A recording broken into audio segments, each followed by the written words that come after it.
Assalamu alaikum everyone. Welcome to Vocabgram where you learn English with easy lessons.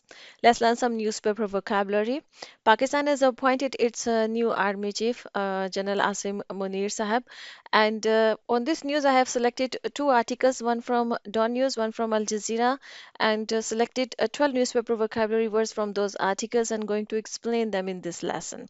I'll provide the links of the articles in description in case you want to read those articles. And if you want the PDF of this lesson, the link would be in description. You can download the PDF from that link. Okay. So before starting this lesson, I have a little request as usual. Kindly subscribe to my channel if you haven't subscribed it yet, and please share my lessons with your family, with your friends, whoever is interested in the English. Okay, ji. Let's begin with our lesson.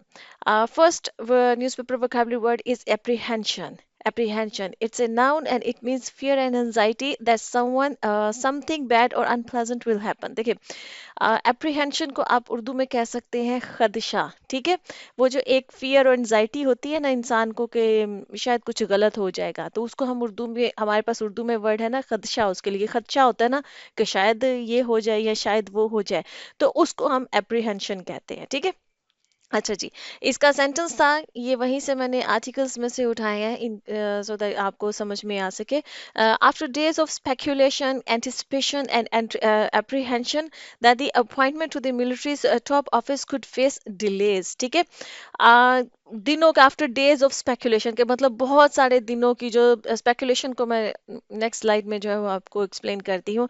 Anticipation का मतलब ये होता है जब आप किसी चीज़ के बारे में गेस कर रहे हो कि ये हो सकता है। ठीक है, आने वाले टाइम में आप किसी भी चीज़ को अगर गेस कर रहे हैं, आपको लग रहा है कि ये चीज़ हो जाएगी, तो आप उसको एंटिसिपेट कर रहे हैं, जिसको हम पेशन गोई करना कहते हैं। ठीक है, तो वो एंटिसिपेशन होती है जिसमें आप गेस करते हैं। और एप्रीहेंशन एज यूजुअल जो मैं अभी आपको एक्सप्लेन कर रही हूँ, खदशा। ठीक है, कि खदशात थे लोगों को, लोग स्पेकुलेट भी कर रहे थे, लोग एंटिसिपेट भी इस चीज़ को कर रहे थे कि शायद जो है ना, जो मिलिट्री टॉप ऑफिस की जो अपॉइंटमेंट है इसमें डिले हो जाए। ठीक है, इस अपॉइंटमेंट में डिले को लोग स्पेकुलेट कर रहे थे, एंटिसिपेट कर रहे थे, मतलब वो इसको गेस कर रहे थे कि शायद डिले हो जाएगा, और लोगों को ये खदशा भी था, एप्रीहेंशन थी कि शायद जो अपॉइंटमेंट है वो डिले हो जाएगी। अच्छा जी, नेक्स्ट हमारा न्यूज़पेपर वोकैबुलरी वर्ड वो है स्पेकुलेशन, जो मैंने आपको कहा था कि मैं आगे आपको बताती हूँ। द एक्ट ऑफ गेसिंग। ठीक है, स्पेकुलेट करने का मतलब होता है आप गेस करते हैं, जिसको आप कहते हैं ना कयास आराई करना। ठीक है, अभी मैंने आपको एंटिसिपेशन में भी बोला है। एंटिसिपेशन में होता है कि आप अंदाजा लगा रहे होते हैं यही होगा। ठीक है, वो एंटिसिपेशन होती है, आप एंटिसिपेट कर रहे होते हैं। जैसे मौसमियात वाले जो आपको रिपोर्ट्स देते हैं वो भी एंटिसिपेशन ही होती है, 100% ट्रुथ तो नहीं होता ना, चेंज भी हो सकता है। तो एंटिसिपेट करना कि आने वाले फ्यूचर वाले टाइम में ये हो सकता है, वो आपकी एंटिसिपेशन होती है। स्पेक्यूलेशन भी उसी तरह की चीज होती है, कयास आराई होती है। ठीक है, कि जिसको हम कयास आराई कहते हैं कि मेरा ख्याल है ये हो जाएगा, या मेरा ख्याल है वो हो जाएगा। ठीक है, स्पेक्यूलेशन का ये मतलब होता है, द एक्ट ऑफ गेसिंग होता है। अच्छा, सेंटेंस इसका ये है, the selection which caps weeks of speculation was confirmed after President Arif Alvi signed a summary sent by the premier. Premier कहते हैं प्राइम मिनिस्टर को। ठीक है, जो सिलेक्शन जो है वो पूरी हुई, विच कैप्स वीक्स ऑफ स्पेकुलेशन के, जो पूरे एक वो पूरे हफ्ते की एक स्पेकुलेशन जो कि से रही चल रही थी ना कि शायद इसमें डिले हो जाएगा, डिले हो जाएगा, वो ख़त्म हुई। वाज कंफर्म्ड आफ्टर, वो मतलब वो जो सिलेक्शन थी वो कंफर्म हो गई जब जो प्रेसिडेंट आरिफ अलवी हैं उन्होंने समरी जो है वो साइन कर दी, जो कि समरी जो है वो प्रीमियर ने, मतलब कि प्राइम मिनिस्टर शहबाज शरीफ ने जो भेजी थी। ठीक है जी। अच्छा जी, नेक्स्ट हमारा वर्ड जो वर्ड है वो है प्रोवर्बियल। प्रोवर्बियल क्या एडजेक्टिव है। देखिए, प्रोवर्ब होता है ना, प्रोवर्बियल उसी से समझ लीजिए, जैसे जरबुल इमसाल होती हैं जो, ठीक है, उनको अगर आप कोई जरबुल इमसाल जो है ना, कोई जैसे कोई ईडियम यूज कर रहे हैं, कोई प्रोवर्ब यूज कर रहे हैं, कोई वर्ड ऐसा यूज कर रहे हैं जिसको कि हम कॉमनली अपनी लैंग्वेज में बहुत यूज करते हैं रेफरेंस देने के लिए, किसी चीज को एक्सप्लेन करने के लिए, तो उस वर्ड से या उस ईडियम से या उस प्रोवर्ब से पहले जो है ना, उसको बोलने से पहले आप प्रोवर्बियल बोल देते हैं। ठीक है, कि जैसा कि प्रोवर्ब्स में कहा जाता है, कहने का मकसद इसका ये होता है सेंटेंस के अंदर। अभी आपको सेंटेंस बताती तो आपको समझ में आएगा, जैसे ये कि because of the technicalities involved it was earlier believed he may remain the proverbial dark horse in the race for the army chief's position. यहाँ से मुनीर साहब की बात हो रही है। अब मैं इसको समझा देती हूँ आपको। Because of the technicalities involved, चूंकि बहुत कुछ टेक्निकलिटीज थी इन्वॉल्व थी इस उनके सिलेक्शन में, उसकी वजह से। अब वो क्या टेक्निकलिटी इन्वॉल्व थी कि जो हमारे करंट आर्मी चीफ है कमर जावेद बाजवा साहब, वो 29 नवंबर को रिटायर हो रहे हैं।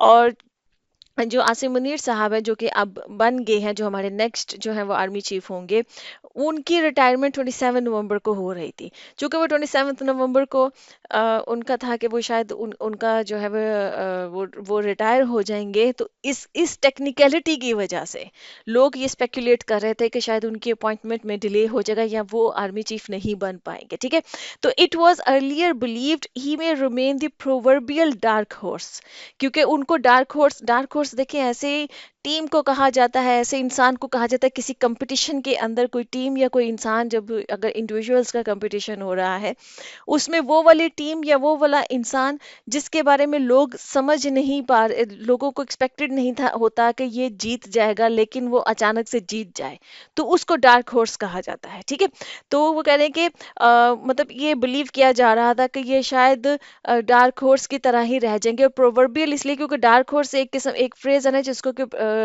एज एन ईडियम जो है वो यूज किया जाता है। ठीक है, तो उससे पहले उन्होंने प्रोवर्बियल लगा दिया कि जैसे जरबुल इमसाल में कहा जाता है ना कि डार्क हॉर्स की तरह ही वो रह जाएंगे in the race of army chief position के। जो आर्मी चीफ की पोजीशन की जो रेस लगी हुई थी, जो सीनियर 5 to 6 आर्मी चीफ्स की, जो जनरल्स की जो लिस्ट थी कि उनमें से एक सिलेक्ट होंगे, तो लग रहा था कि ये शायद एक डार्क हॉर्स की तरह ही रह जाएंगे, एक प्रोवर्बियल डार्क हॉर्स रह जाएंगे, ये एक्चुअल डार्क हॉर्स नहीं बन पाएंगे।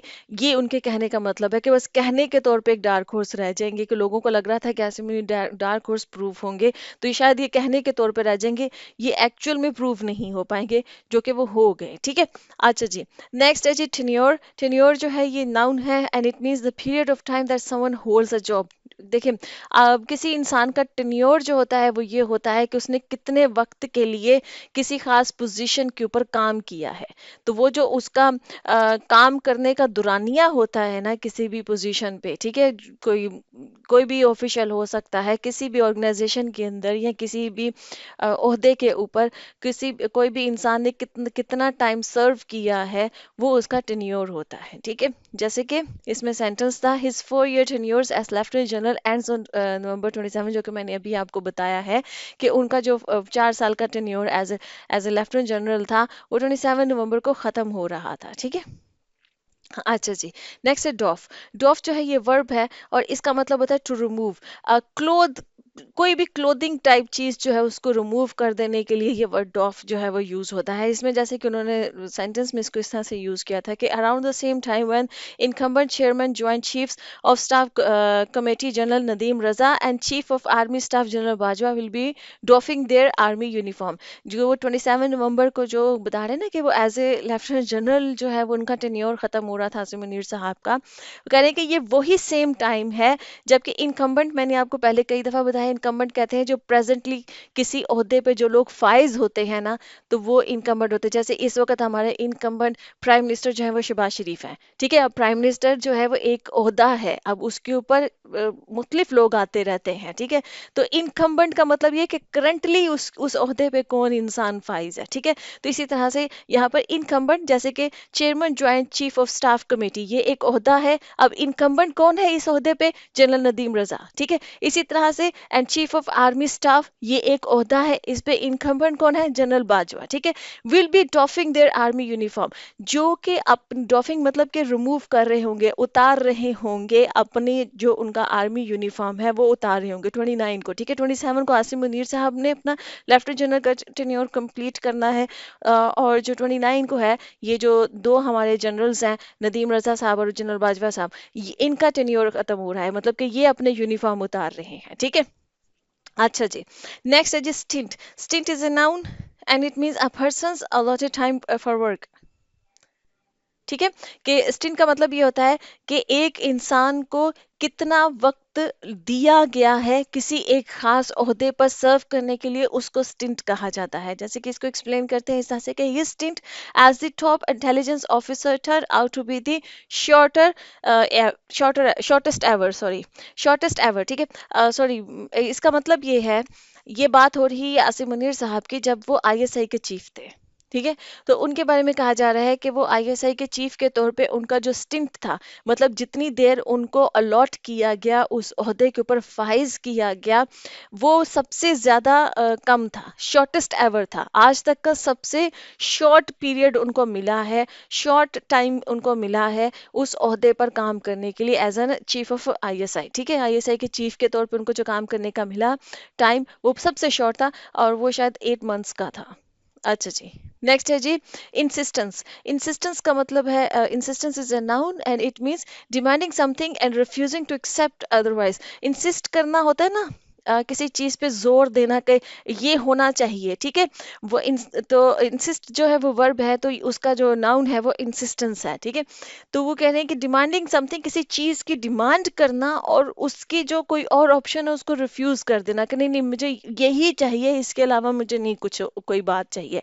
तो इसका मतलब है कि ये आपकी इंसिस्टेंस है या आप इंसिस्ट कर रहे हैं। ठीक है, जैसे कि इसको उर्दू में आप इसरार जिसको कहते हैं हम करना। ठीक है, इसरार करने को आप इंसिस्ट करना कहेंगे और जो इसरार होगा वो इंसिस्टेंस होगा। इसका सेंटेंस है as he was replaced by lieutenant general Faiz Hameed within 8 months on the insistence of then prime minister Imran Khan. ठीक है, कि उनको रिप्लेस किया गया था आसम मुनीर साहब को एज जो वो आईएसआई के डीजी आईएसआई के तौर पे वो रिप्लेस हुए थे by lieutenant general Faiz Hameed. Faiz Hameed ने उनको रिप्लेस किया था विद इन 8 मंथ्स, 8 महीनों के अंदर अंदर वो रिप्लेस हो गए थे on the insistence of then, उस वक्त के प्राइम मिनिस्टर, जो कि उस वक्त जो प्राइम मिनिस्टर थे वो इमरान खान थे, तो उनके इसरार के ऊपर जो है ना वो उनको तब्दील कर दिया गया था।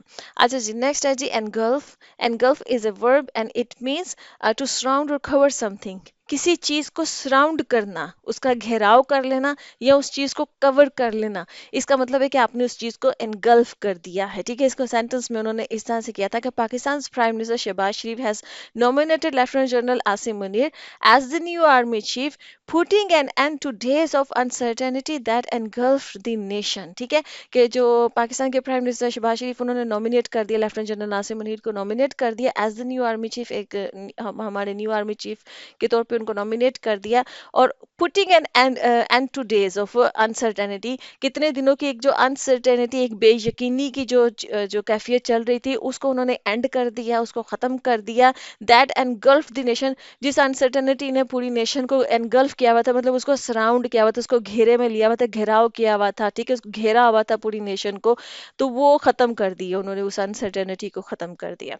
नेक्स्ट है जी impeccable. Impeccable is an adjective and it means perfect, without fault.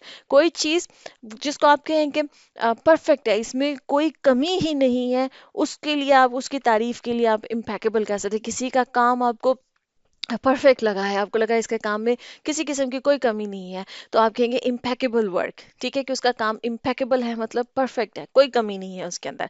जैसे सेंटेंस में उन्होंने कहा था is considered an officer with an impeccable reputation with the Pakistani military. यासिम मुनीर साहब के बारे में बात हो रही है कि उनको बारे में ये माना जाता है, उनको कंसिडर किया जाता है कि उनकी जो रेपुटेशन है, उनकी जो एक इज्जत है, उनकी जो एक उनका जो भी उनका रेपुटेशन को उर्दू में इज्जत ही कहेंगे आई गेस, कि उसके लिए मुझे अप्रोप्रिएट वर्ड मेरे जहन में नहीं आ रहा, कि जो लोग आपके बारे में क्या परसीव, आपकी रेपुटेशन की होती है कि लोग आपके बारे में परसीव क्या करते हैं और किस तरह की एडमिरेशन और रिस्पेक्ट उनके दिल में है, वो उस इंसान की रेपुटेशन होती है। ठीक है, तो उनकी इम्पेकेबल रेपुटेशन है, मतलब कि उनकी जो रेपुटेशन है वो बहुत ही परफेक्ट है, किसी किस्म के लोगों को, मतलब लोग उनके बारे में अच्छा बोलते हैं। मिलिट्री के अंदर जो लोग हैं, पाकिस्तान मिलिट्री के अंदर वो उनके बारे में बहुत अच्छा बोलते हैं और उनकी रेपुटेशन बहुत अच्छी है लोगों के बीच में। ठीक है जी।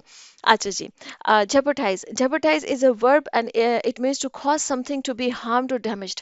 किसी चीज को डैमेज करना, किसी चीज को नुकसान पहुंचाने, किसी प्रोसेस को, किसी सिचुएशन को, किसी चीज को नुकसान पहुंचाने का मतलब ये होता है कि आप उसको जेपर्टाइज कर रहे हैं। नुकसान पहुंचाना, जेपर्टाइज करना। ठीक है, जैसे कि सेंटेंस है इसका, the government thus fear that Khan through President Alvi would attempt to jeopardize the process। ठीक है कि गवर्नमेंट को ये खौफ था कि जो खान मतलब इमरान खान जो है वो प्रेसिडेंट अलवी, क्योंकि प्रेसिडेंट अलवी जो है वो पीटीआई से हैं, तो जिसके चेयरमैन इमरान खान है, तो अब वो प्रेसिडेंट अलवी के थ्रू जो है ना ये जो अटेम्प्ट है मतलब आसिम मुनीर साहब को जो आर्मी चीफ बनाने की जो अटेम्प्ट है, इसको जेपरटाइज कर सकते हैं, मतलब कि इसको नुकसान पहुंचा सकते हैं, इसको रोक सकते हैं, इसमें डिले ला सकते हैं, किसी किस्म की कोई अड़चन क्रिएट कर सकते हैं। तो मतलब कि ये गवर्नमेंट को ये एक खौफ था। अच्छा जी। नेक्स्ट है जी ponder. Ponder is a verb and it means to think about something carefully. किसी चीज के बारे में पॉन्डर करने का मतलब यह है कि आप उसके बारे में सोच विचार कर रहे हैं। ठीक है, तो सोच विचार करना इज अ पॉन्डर। ठीक है। अच्छा जी।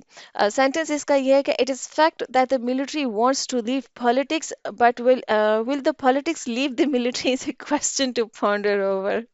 हमारे मुल्क में इस वक्त सबसे बड़ी जो डिस्कशन चल रही है कि मिलिट्री जो है ना उसको पॉलिटिक्स से बाहर रहना चाहिए। अब वो ये कह रहे हैं कि इट इज़ अ फैक्ट कि ये एक हकीकत है that military wants to leave politics, कि मिलिट्री जो है वो पॉलिटिक्स को छोड़ना चाहती है।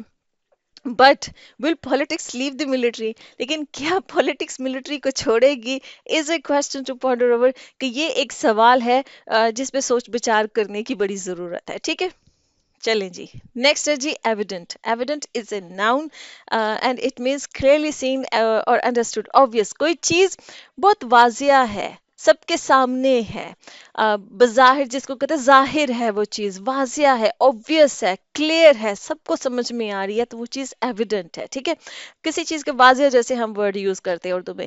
Based on his postings and the results of his courses, it is pretty evident that he proved himself worthy of where he is today। ये आसिम मुनीर साहब के बारे में बात हो रही है कि उनकी जो पोस्टिंग्स हैं और उनके जो कोर्सेज के रिजल्ट्स हैं, जो उनका मतलब जो भी उनका पास्ट में जो जो उनका वर्क का जो हिस्ट्री है उनके काम की, इट इज़ प्रिटी एविडेंट कि उस वर्क हिस्ट्री को अगर आप रखे सामने तो उससे ये चीज़ बहुत वाजिया है दैट ही प्रूव्ड हिमसेल्फ, कि उन्होंने अपने आप को प्रूव किया है आज वो जिस जगह पर है, कि वो इस जगह पे होने के काबिल हैं, वो मतलब कि पाकिस्तान के आर्मी चीफ बनने के वो काबिल हैं। उनकी जो काम की जो हिस्ट्री है वो इस चीज़ के बारे में बहुत वाजिया है, वो बताती है, वो गवाह है। ठीक है जी। ओके जी फ्रेंड्स, यहाँ पे लेसन ख़त्म होता है। आई होप कि ये लेसन इंटरेस्टिंग लगा है, कुछ नया सीखा है, मुझे बताइए कमेंट सेक्शन में। मेरे लेसन्स को शेयर कीजिए and I see you next lesson. Allah हाफिज़।